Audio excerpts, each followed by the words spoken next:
Welcome back to Harvard. It was another quiet weekend over at the White House, and naturally President Trump took to his favorite medium, Twitter, to attack some of his critics.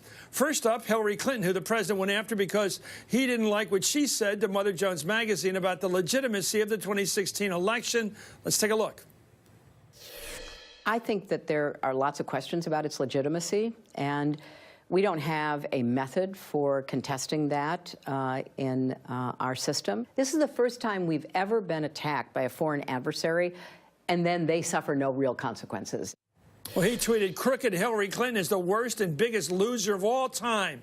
She just can't stop," which is so good for the Republican Party. Next up, LeVar Ball, the father of one of the UCLA basketball players who seemed to dismiss the president's effort to free the players.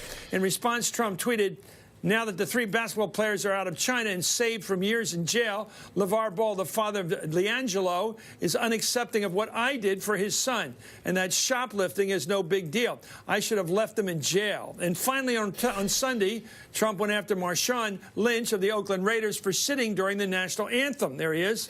Trump tweeted, "Great disrespect. Next time NFL should suspend him for the remainder of season. Attendance and ratings way down." For more, I'm joined by the Hardball Roundtable tonight. Susan Page is Washington Bureau Chief for USA Today. Libby Casey is an on-air reporter at the Washington Post. And Jason Johnson is politics editor for The Root and an MSNBC political contributor. In order, what do we make of this bash of commentary from the president? Pick anyone you'd like. Susan.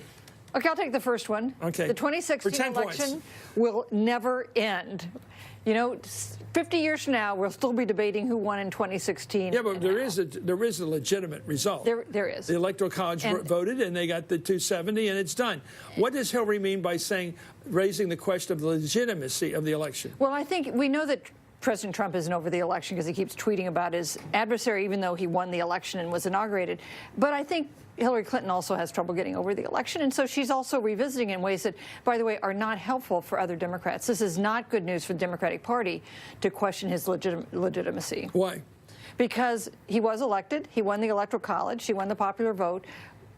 Democrats need to move on to protect an alternative to Trump if they're going to fare well in 2018. That would seem to be the natural agenda of any political party. Find a leader to put out. Libby, what did you think of this, going after the football player's father? I mean, I don't get it. He just seems to like, there's a certain aspect, he likes to go for people of color sometimes. I notice a pattern. Yeah. I'm sorry, I notice it. Mm-hmm. And I think the populace may be noticing that as well, Chris. And so Washington Post poll earlier this month talked to Americans about President Trump's views on race, and less than 4 than 10 think he has any kind of good race relationship or good perspective on African Americans and other minorities.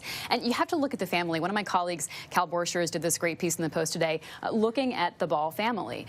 The Ball family actually are entrepreneurs. They have a lot of sons involved in sports. The oldest son plays for the LA Lakers, and LeVar Ball has a brand of shoes and clothes. Well, he's a promoter too. Like he's a promoter. But Cal pointed out in his piece that when ESPN polled viewers and players, there were different perspectives on how this brash entrepreneurial family is perceived. Players love it because they're like, you are taking the money that would normally go into the pockets of big corporations and you're keeping it among an African American family. This is great. Viewers have a different approach to it. And so Donald Trump is once again hitting Americans on their couches, but really hitting about race. It could backfire, though, because there are people who are saying, well, okay, come on. You know. Anyway, Jace, I got to ask you, ever an old car, John, I've had a few of their years, you turn it off and it stays on? and for some reason, they call it pre-ignition. Yes, yes. But this is the 2016 election. Right. I mean, didn't we turn that car off sometime in November? And it's still humming. It's going back to whatever. What is it doing? Is it cruise speed? This thing won't quit. Hillary seems to want to fight. Right. And he wants to fight. Chris, both sides benefit from this. Maxine Waters says he's not legitimate, and Democrats cheer. Resistance people cheer. And the fact of the matter is, you can go to a 5th grade civics class. Somebody wins a presidential election with the Electoral College but loses the popular vote. You're going to have people who say that's not legitimate. You're going to have people who say that's not democracy. Why don't we not report the popular vote? Because it's irrelevant. But at the end of a baseball game, we report the number of hits. It's irrelevant. Exactly. What matters is the runs. Anyway, over the weekend, while in Little Rock, Arkansas, to celebrate the 25th anniversary of former President Clinton's election, Hillary Clinton reacted to the president's tweet. Let's watch now. I'm going to keep speaking out. Apparently, you know, my former opponent is obsessed with my speaking out. Apparently, there was another, somebody told me, tweet today. Honestly, Between tweeting and golfing, how does he get anything done? I don't understand it. No, that wasn't the funniest line in the world. What do you make of this, Libby? It gets under. It doesn't look too. But it gets under President Trump's great skin for either side. But it worked in Virginia in the governor's race. I mean, we did see people come out and vote for a Democrat there, and we saw them vote for Democrats in the state. In And this some interesting Bickerson's ways. operation helped that. How'd that? You know. Well, here's the deal. If Democrats aren't turned off by Hillary Clinton, if she fades into the background noise, and some people go for it because they love the passion, they love the conviction, it makes them mad, and others are like, I'm moving on, I don't even care. As long as Donald Trump keeps tweeting about it, it brings it back to the center of the conversation. Just a question. Yeah. Jason, you first. Then we'll move down this way to Susan. Look. We'll move down this way. Okay. Is Hillary running again? No. Oh, no. No. You're sure? I would bet a tremendous amount of money. Step. Yes, I don't think it's the first Libby? step. I don't think she's running again. I don't get any indication of that. Susan. I don't think she is, and I don't think it does Democrats any good to have either of the Clintons out there. The Democrats need to move to a post-Clinton era. I've been on the road for 3 weeks on book tour, and I'll tell you, the one question I get at the end of any conversation, I usually get 20 minutes of Q&A.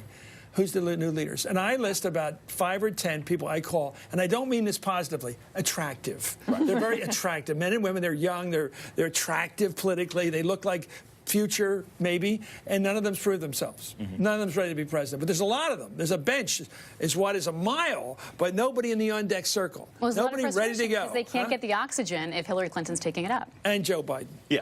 Huh? Well, that may be argued. I used to know that. There's only one place for a Democrat to talk. Don't take it away from the kids. Speaking of tweets, according to a new poll out today, 76% of voters feel President Trump should stop tweeting. Now, that's bipartisan. And last week, as part of a focus group conducted by pollster Peter Hart, a number of Trump voters delivered a strong warning to the president about his tweeting habit. Let's watch real people here. He behaves unpresidential. The words he uses, the tweeting. But he hasn't acted presidential at all. The tweets bother me. They may be enlightening to some people. I'm not a tweeter, but to me, it's like firing off these tweets. It's just childish. I think every day he lowers the bar of what it means to be president with every tweet, because every tweet is usually contradicted an hour later, and it just creates this chaotic feeling. That guy should be on Meet the Press. Anyway, the roundtable sticking with us. The next three scoops. They'll give me 3 scoops for tomorrow. I get so excited here. You're watching Hardball.